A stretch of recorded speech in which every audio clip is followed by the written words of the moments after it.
Assalamualaikum warahmatullahi wabarakatuh. Yang saya hormati Bapak Danu Aris Setianto, SSYMH, selaku dosen pengampu mata kuliah Fikih Siasah, beserta teman-teman dari kelas 3G HES yang berbahagia. Pertama-tama, marilah kita panjatkan puji syukur kehadirat Allah Subhanahu wa Ta'ala karena atas segala limpahan nikmat dan karunia-Nya sehingga kita semua dapat mengikuti mata kuliah Fikih Siasah ini. Izinkan saya memperkenalkan diri. Nama saya Bismillah Nur Arifalah dengan NIM 212111262 dari kelas HES 3G. Saya ingin menyampaikan materi mengenai siasah dauliyah. Baik, yang pertama saya akan menjelaskan tentang pengertian. Dauliyah bermakna tentang daulat, kerajaan, kekuasaan, dan wewenang. Sedangkan siasah dauliyah itu bermakna sebagian kekuasaan kepala negara untuk mengatur negara dalam hal hubungan internasional, masalah teritorial, nasionalitas, ekstradisi, tahanan, pengasingan tawanan politik, dan pengusiran warga negara asing. Baik, materi selanjutnya saya akan menjelaskan tentang dasar-dasar siasah dauliyah.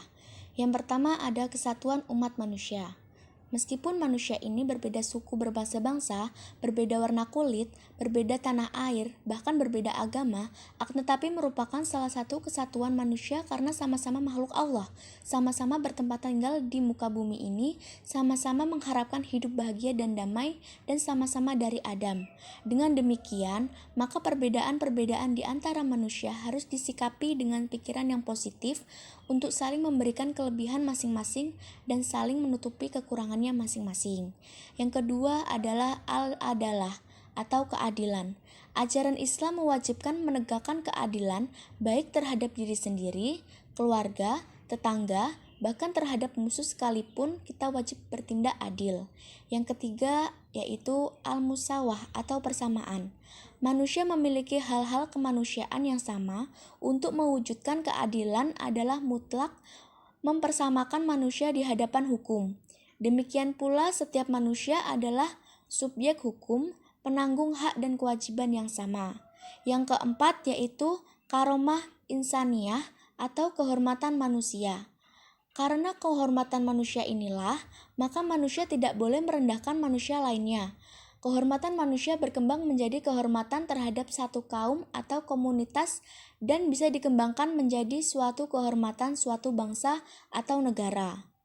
Yang kelima yaitu tasamuh atau toleransi. Allah mewajibkan menolak permusuhan dengan tindakan yang lebih baik. Penolakan dengan lebih baik ini akan menimbulkan persahabatan bila dilakukan pada tempat, setidaknya akan menetralisir ketegangan. Yang keenam yaitu kerjasama kemanusiaan. Kerjasama kemanusiaan ini adalah realisasi dari dasar-dasar yang telah dikemukakan di atas.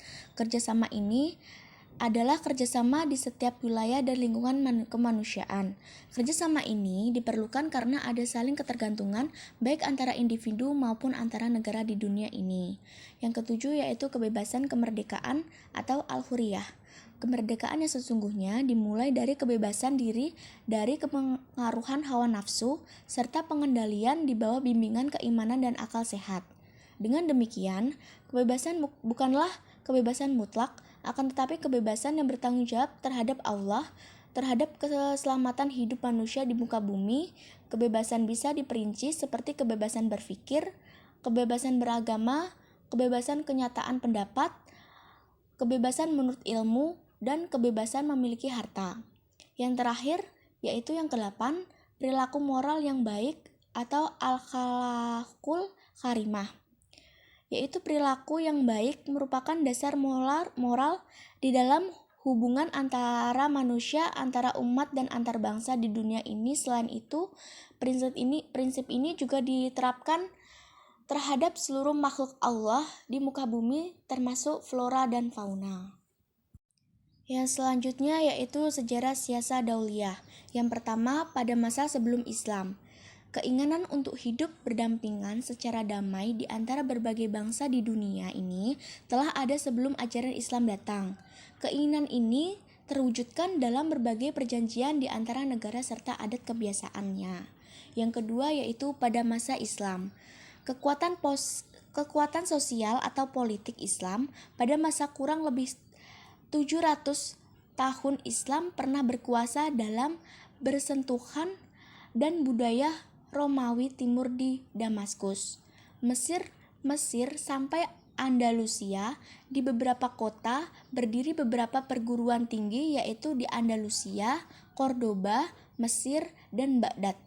Para mahasiswa bukan saja orang Islam, tetapi juga orang Kristen, yaitu para anak bangsawan dari pelosok-pelosok Eropa yang jauh. Yang selanjutnya yaitu hubungan internasional siasa dauliyah. Yang pertama adalah hubungan-hubungan internasional diawali di waktu damai. Damai adalah asas hubungan internasional selain kewajiban suatu negara terhadap negara lain, yakni tentang kehormatan hak-hak negara lain yang bertetangga dengan negara yang ditepati dan diadakan perjanjian-perjanjian internasional. Yang kedua yaitu hubungan-hubungan internasional di waktu perang. Sebab terjadinya perang yaitu yang pertama pertahanan diri dari kitab-kitab sejarah tarikh. Cara Nabi Muhammad menghimpun kekuatan dan mempertahankan negara Madinah dari serangan-serangan musuh orang kafir Quraisy. Yang kedua itu dalam rangka dakwah, perang juga bisa dijadikan di dalam rangka menjamin jalannya dakwah.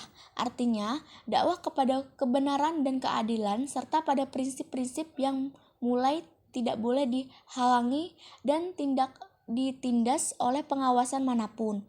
Telah dijelaskan bahwa Islam itu menghendaki pemaksaan beragama. Yang ketiga itu etika dan aturan perang di dalam siasa dauliyah. Dilarang membunuh anak, dilarang membunuh wanita yang tidak berperang, dilarang membunuh orang tua yang tidak ikut perang, tidak memotong dan merusak tanaman sawah dan ladang, tidak membunuh binatang ternak, tidak menghancurkan tempat ibadah, dilarang mencincang mayat musuh, dilarang membunuh pendeta dan pekerja, bersikap sabar, berani, dan ikhlas, dan tidak melampaui batas. Selanjutnya yaitu pembagian negara dalam Islam dibagi menjadi dua, yaitu Dar al-Islam dan Dar al-Harb. Penjelasannya yaitu Dar al-Islam itu berdasarkan tingkat kesucian wilayah dan hak non-muslim untuk menetapkan di wilayah Dar al-Islam. Maka Dar al-Islam terbagi dalam 3 bagian yaitu Tanah Suci, Hijaz, dan selain keduanya. Yang kedua yaitu pembagian Dar al-Harb. Itu Muhammad Iqbal dalam bukunya menjelaskan bahwa Dar al-Harb dibedakan menjadi 3 kategori, yaitu negara yang di dalamnya tidak terpenuhi unsur pokok Dar al-Islam. Yang kedua, negara yang dikategorikan sebagai Dar al-Harb. Wilayah ini dikuasai oleh pemerintahan non-muslim dan tidak berlakukan hukum Islam. Pembahasan yang terakhir yaitu pembagian penduduk dalam Islam. Yang pertama itu Muslim. Berdasarkan tempat penetapannya, Muslim dapat dibedakan antara satu dengan yang lainnya. Pertama, mereka yang menetap di Dar al-Islam dan mempunyai komitmen yang kuat untuk mempertahankan Dar al-Islam. Kedua, Muslim yang tinggal menetap di Dar al-Harb dan tidak menginginkan untuk hijrah ke Dar al-Islam. Yang kedua yaitu Al-Zimmi. Kata zimmah berarti perjanjian atau jaminan dan keamanan. Disebut demikian karena mereka mempunyai jaminan perjanjian had Allah dan Rasul-Nya serta jamaah kaum muslim untuk hidup dengan rasa aman di bawah perlindungan Islam dan dalam lingkungan masyarakat Islam. Demikian materi semua sudah saya sampaikan. Kurang lebihnya saya mohon maaf. Wassalamualaikum warahmatullahi wabarakatuh.